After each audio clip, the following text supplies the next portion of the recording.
Chapter 6. The Jeddak of Lothar. The girl looked her incredulity. "They lay in piles," she murmured.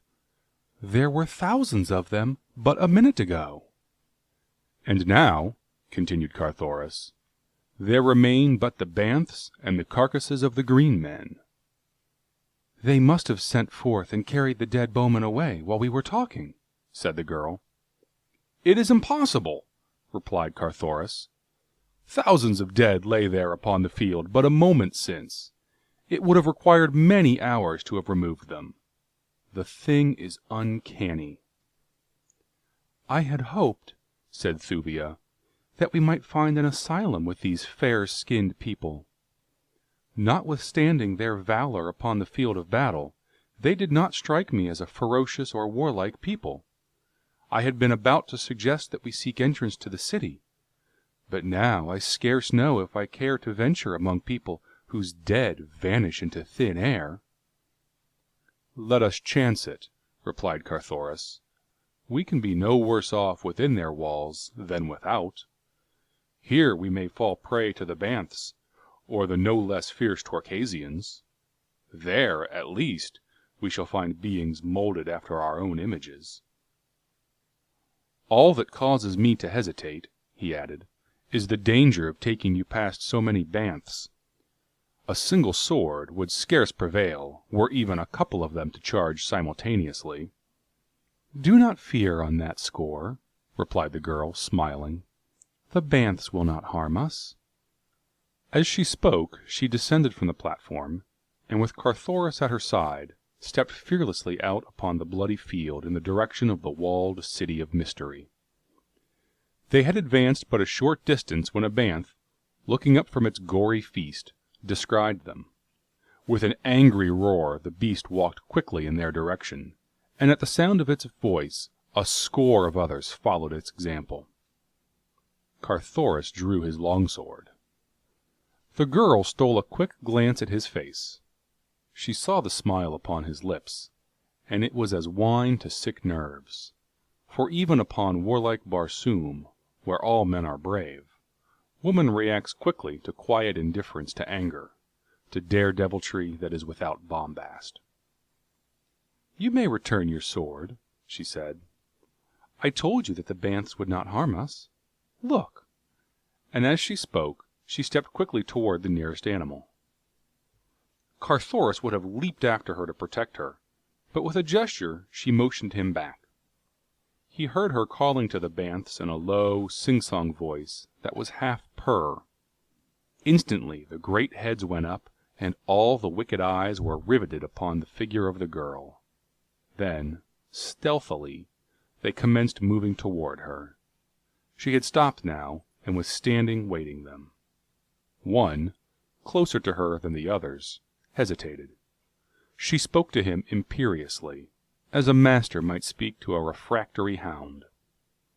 The great carnivore let its head droop, and with tail between its legs came slinking to the girl's feet, and after it came the others until she was entirely surrounded by the savage man-eaters.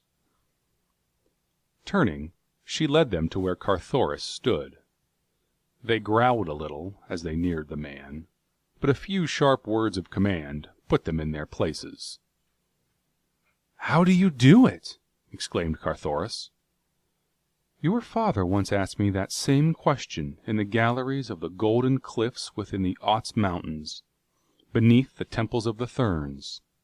I could not answer him, nor can I answer you.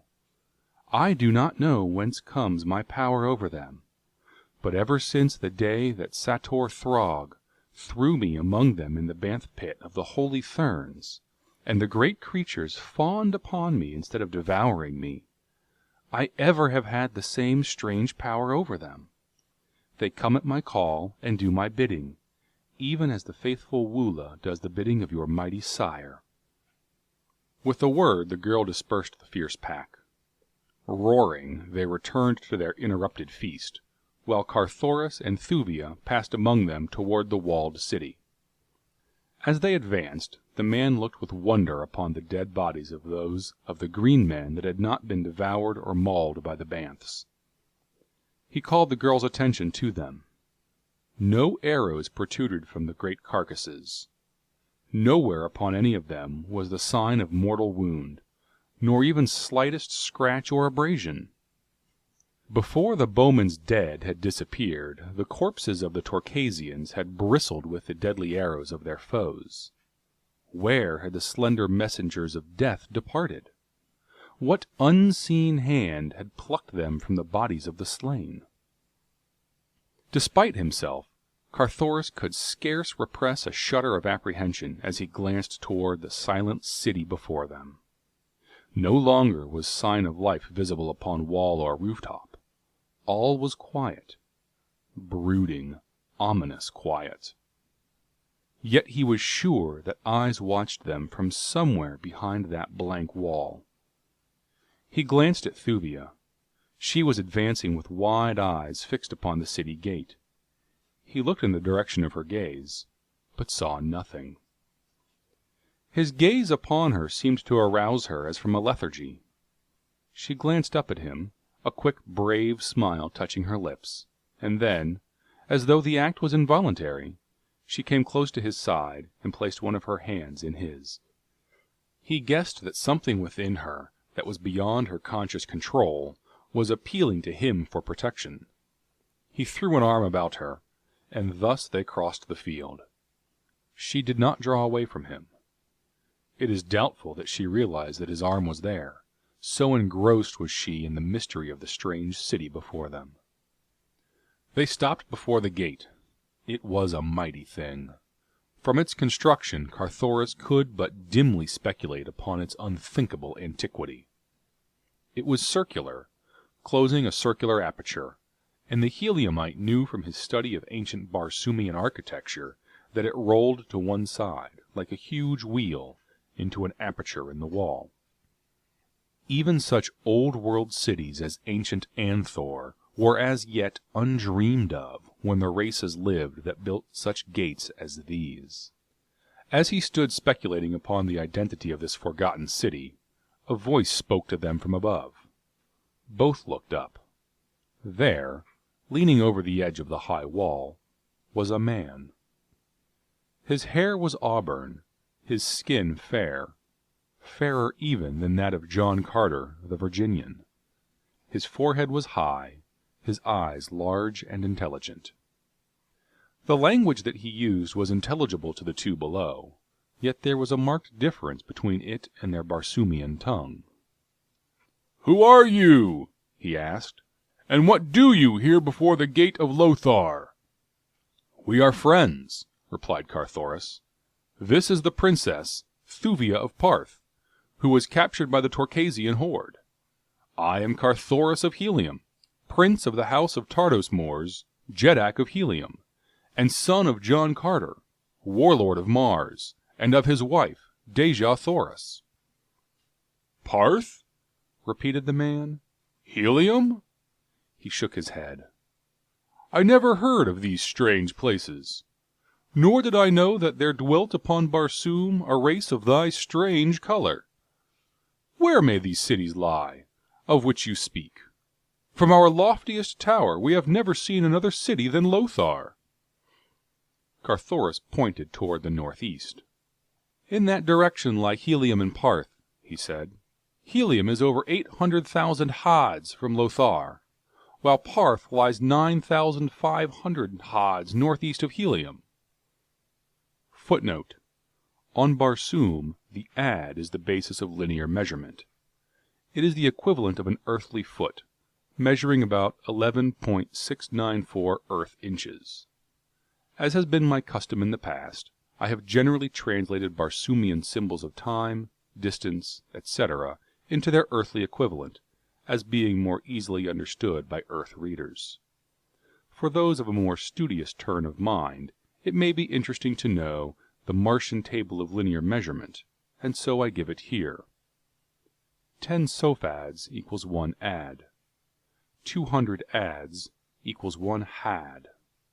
100 hads equals 1 carad. 360 carads equals 1 circumference of Mars at equator. A had, or Barsoomian mile, contains about 2,339 earth feet. A carad is 1 degree. A sophod is about 1.17 earth inches. End of footnote. Still the man shook his head. "I know nothing beyond the Lotharian hills," he said. "Naught may live there beside the hideous green hordes of Torkas. They have conquered all Barsoom except this single valley and the city of Lothar. Here we have defied them for countless ages, though periodically they renew their attempts to destroy us. From whence you come I cannot guess, unless you be descended from the slaves the Torkasians captured in early times, when they reduced the outer world to their vassalage. But we had heard that they destroyed all other races but their own." Carthoris tried to explain that the Torkasians ruled but a relatively tiny part of the surface of Barsoom, and even this only because their domain held nothing to attract the red race. But the Lotharian could not seem to conceive of anything beyond the valley of Lothar, other than a trackless waste peopled by the ferocious green hordes of Torkas. After considerable parleying, he consented to admit them into the city, and a moment later the wheel-like gate rolled back within its niche, and Thuvia and Carthoris entered the city of Lothar. All about them were evidences of fabulous wealth. The facades of the buildings fronting upon the avenue within the wall were richly carven, and about the windows and doors were ofttimes set foot-wide borders of precious stones, intricate mosaics, or tablets of beaten gold bearing bas-reliefs, depicting what may have been bits of the history of this forgotten people. He with whom they had conversed across the wall was in the avenue to receive them. About him were 100 or more men of the same race. All were clothed in flowing robes, and all were beardless. Their attitude was more of fearful suspicion than antagonism. They followed the newcomers with their eyes, but spoke no word to them. Carthoris could not but notice the fact that, though the city had been but a short time before surrounded by a horde of bloodthirsty demons, yet none of the citizens appeared to be armed, nor was there sign of soldiery about. He wondered if all the fighting men had sallied forth in one supreme effort to rout the foe, leaving the city all unguarded. He asked their host. The man smiled. "No creature other than a score or so of our sacred banths has left Lothar today," he replied. "But the soldiers, the bowmen!" exclaimed Carthoris. "We saw thousands emerge from this very gate, overwhelming the hordes of Torkas and putting them to rout with their deadly arrows and their fierce banths." Still the man smiled his knowing smile. "Look!" he cried, and pointed down a broad avenue before him. Carthoris and Thuvia followed the direction indicated, and there, marching bravely in the sunlight, they saw advancing toward them a great army of bowmen. "Ah!" exclaimed Thuvia, "they have returned through another gate. Or perchance these be the troops that remained to defend the city?" Again the fellow smiled his uncanny smile. "There are no soldiers in Lothar," he said. "Look!" Both Carthoris and Thuvia had turned toward him while he spoke, and now as they turned back again toward the advancing regiments, their eyes went wide in astonishment, for the broad avenue before them was as deserted as the tomb. "And those who marched out upon the hordes today," whispered Carthoris, "they, too, were unreal?" The man nodded. "But their arrows slew the green warriors," insisted Thuvia. "Let us go before Tario," replied the Lotharian. "He will tell you that which he deems it best you know. I might tell you too much." "Who is Tario?" asked Carthoris. "Jeddak of Lothar," replied the guide, leading them up the broad avenue down which they had but a moment since seen the phantom army marching. For half an hour they walked along lovely avenues between the most gorgeous buildings that the two had ever seen. Few people were in evidence. Carthoris could not but note the deserted appearance of the mighty city. At last they came to the royal palace. Carthoris saw it from a distance, and guessing the nature of the magnificent pile, wondered that even here there should be so little sign of activity and life. Not even a single guard was visible before the great entrance, nor into the gardens beyond, into which he could see, was there sign of the myriad of life that pulses within the precincts of the royal estates of the Red Jeddaks. "Here," said their guide, "is the palace of Tario." As he spoke, Carthoris again let his gaze rest upon the wondrous palace. With a startled exclamation he rubbed his eyes and looked again. No, he could not be mistaken.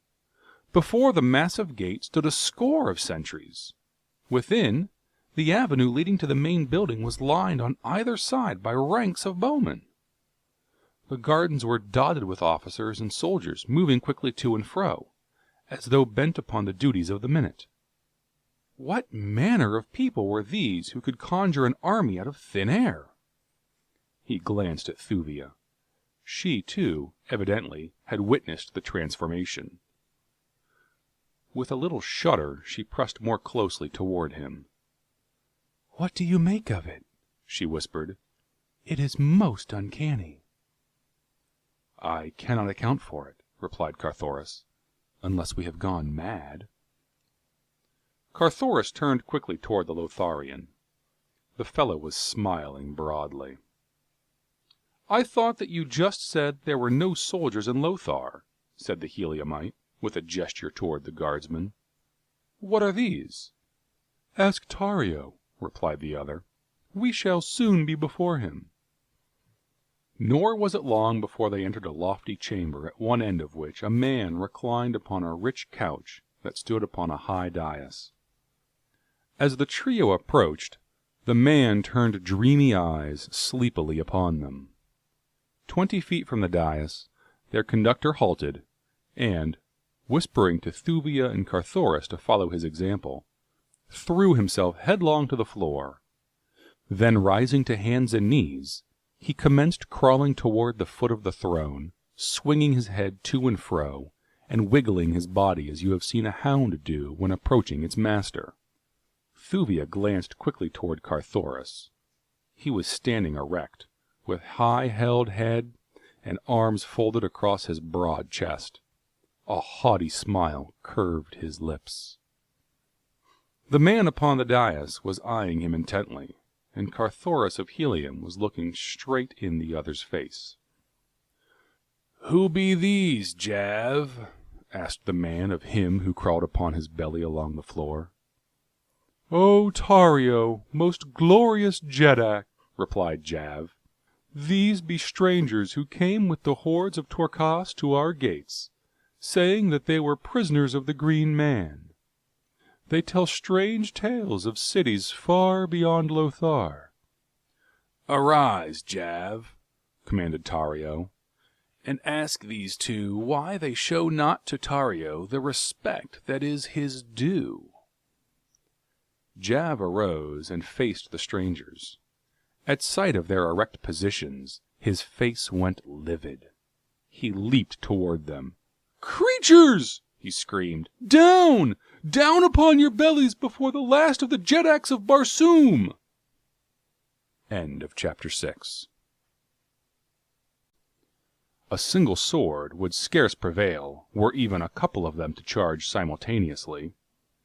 "Do not fear on that score," replied the girl, smiling.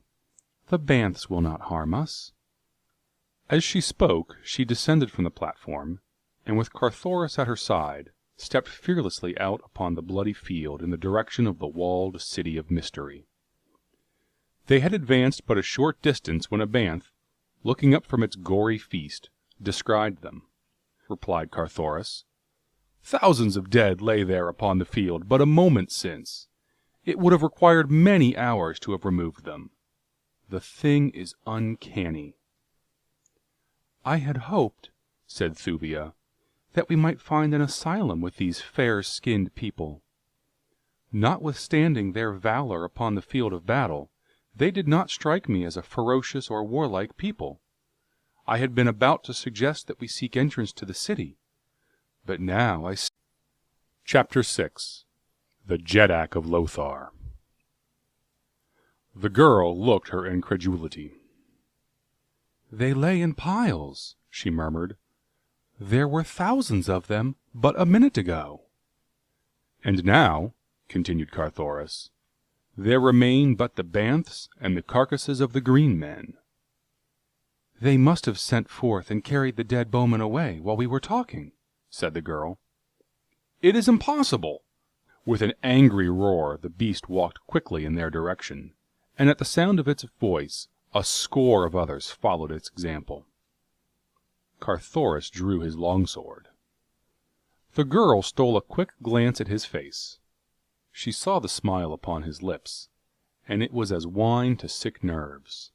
For even upon warlike Barsoom, where all men are brave, woman reacts quickly to quiet indifference to anger, to dare-deviltry that is without bombast. "Scarce know if I care to venture among people whose dead vanish into thin air." "Let us chance it," replied Carthoris. "We can be no worse off within their walls than without. Here we may fall prey to the banths, or the no less fierce Torcasians. There, at least, we shall find beings molded after our own images. All that causes me to hesitate," he added, "is the danger of taking you past so many banths.